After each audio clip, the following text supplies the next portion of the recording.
നമസ്തേ, എല്ലാവർക്കും ദേവി കൃപ റെസിപ്പിയിലേക്ക് സ്വാഗതം. ഇന്ന് ഞാൻ ഉണ്ടാക്കാൻ പോകുന്നത് എൻ്റെ മുത്തശ്ശി അമ്മയൊക്കെ ഉണ്ടാക്കണേ കൊണ്ടാട്ട മുളക് പുളിശ്ശേരി എന്ന് പറയും. അതാണ് ഭയങ്കര ടേസ്റ്റിയാണ്. അപ്പം നമുക്ക് റെസിപ്പിയിലേക്ക് കിടക്കാം. എല്ലാവർക്കും നന്ദി, നമസ്കാരം. എല്ലാവർക്കും ദേവി കൃപ റെസിപ്പിയിലേക്ക് സ്വാഗതം. ഇന്ന് ഞാൻ ഉണ്ടാക്കാൻ പോകുന്നത് കൊണ്ടാട്ട മുളക് കറിയാണ് കേട്ടോ. മുത്തശ്ശിയുടെ ഒരു സ്പെഷ്യൽ കൊണ്ടാട്ട മുളക് കറിയാണ്. ഭയങ്കര ടേസ്റ്റി ആയിട്ടുള്ളൊരു കറിയാണ്. അപ്പം അതിനായിട്ട് ഞാൻ കുറച്ച് കൊണ്ടാട്ട മുളക് എടുത്ത് വറുത്ത് വെച്ചിട്ടുണ്ട് കേട്ടോ. പിന്നെ ഞാൻ കുറച്ച്, അതായത് ഒരു മുറി തേങ്ങ എടുത്തിട്ടുണ്ട്. ഇത് അരയ്ക്കാനുള്ളതാണ് കേട്ടോ. അതിനുശേഷം ഇത്രയും ഒരു കപ്പോളം തൈരും എടുത്തു വെച്ചിട്ടുണ്ട്, കട്ട തൈര് എടുത്തു വെച്ചിട്ടുണ്ട്.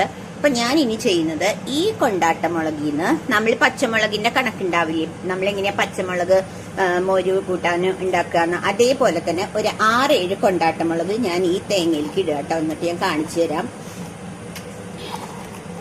നമ്മുടെ എരിവനുസരിച്ച് ഒരു 8 നല്ല എരിവുള്ള മോരുകറി ആയിരിക്കണത്, കൊണ്ടാട്ടമുളക് കറി. അപ്പം ഇത്രയും മുളക് 3, 2, 5, 6, 7, 8 മുളക് എടുത്തിട്ടുണ്ട് കേട്ടോ. ഇത് ഞാൻ തൈര് ഒഴിച്ചിട്ട് ഒന്ന് അരച്ചു വരാം. എന്നിട്ട് ഞാൻ നിങ്ങളെ കാണിക്കാം കേട്ടോ.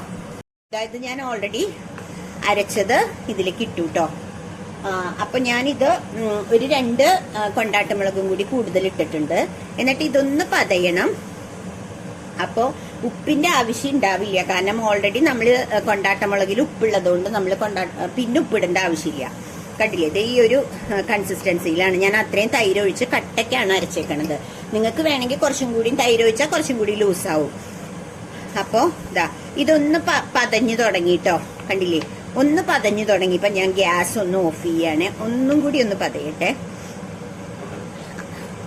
കണ്ടില്ലേ, അപ്പൊ മുളക് പൊടി ഒന്നും ഇടേണ്ട ആവശ്യമില്ല. ഇനി മഞ്ഞൾപ്പൊടി ഒന്നും ഇടണ്ട. ഈ ഒരു കളറാണ് ഇതിന്റെ ഒരു ഭംഗി എന്ന് പറയുന്നത്, ആ കൊണ്ടാട്ട മുളകിന്റെ ഒരു കളറില്ലേ. അപ്പൊ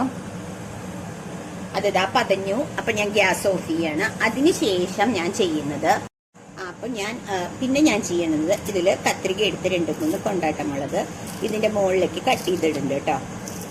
കണ്ടില്ലേ, വറുത്തത് ഇതിന്റെ മുകളിലേക്ക് ഇങ്ങനെ കട്ട് ചെയ്തിടുന്നുണ്ട്. ഇപ്പൊ ഞാൻ ഓഫ് ചെയ്തെങ്കിലും ഇത് ചട്ടിയിൽ ഉണ്ടാക്കിയതുകൊണ്ട് അതിങ്ങനെ പതഞ്ഞുകൊണ്ടിരിക്കുന്നുണ്ട്. കുഴപ്പമില്ല, ഒരു 3 മതിയാവും. അപ്പൊ ഇത് നന്നായിട്ട് ഫ്രൈ ആക്കിയതുകൊണ്ട് കണ്ടില്ലേ, ഇങ്ങനെ ഇതിടുക. ഒരു 3 ഇട്ടാൽ മതി കേട്ടോ കൊണ്ടാട്ടമുളക് ഇതില്.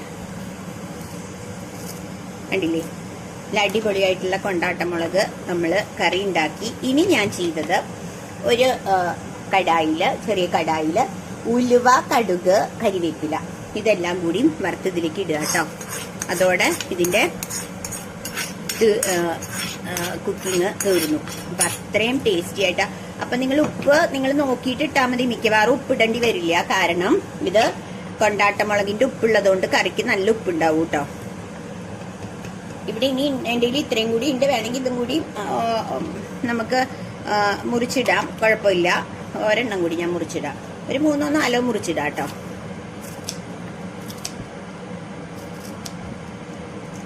ഇപ്പൊ കാണാനും ഒരു ഭംഗിയുണ്ട്. കണ്ടില്ലേ, അടിപൊളിയായിട്ടുള്ള കൊണ്ടാട്ടമുളക് റെഡിയാണ്, കറി റെഡിയാണ് മുത്തശ്ശിയുടെ.